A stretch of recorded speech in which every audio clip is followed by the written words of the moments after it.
nagtapang na para mag-public apology si Robert Blair Carabuena, ang motoristang nanduro at nanapak sa traffic enforcer ng MMDA noong nakaraang linggo. Pero ang agrabyadong enforcer hindi raw naramdaman ang sinseridad ni Carabuena. June Loyola, ikwento mo.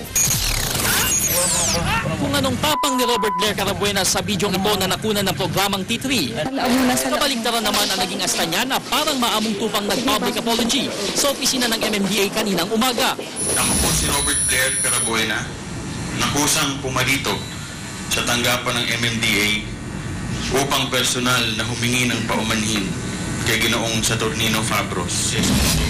Paglilinaw ni Carabuena, hindi siya nagtago o tumakas. Natakot lang daw siya para sa kanyang kaligtasan. Naramdaman ko po ang galit ng publiko sa aking inasal.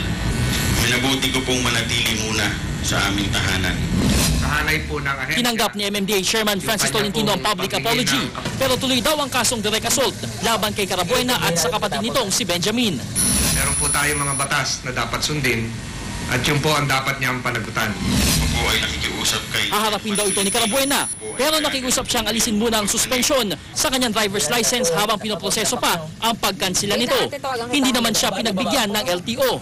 Hindi na nagpa-interview si Carabuena at dumiretso sa Quezon City RTC para magpakita sa piskal, pero agad ding umalis dahil sa paninikip daw ng dibdib.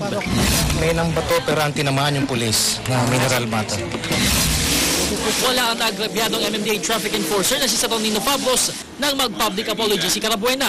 Pero hindi daw niya naramdaman ang sinseridad nito. Dapat po, hindi na po binasa po. Kailangan po sa isip na lang po. June Leon, News 5.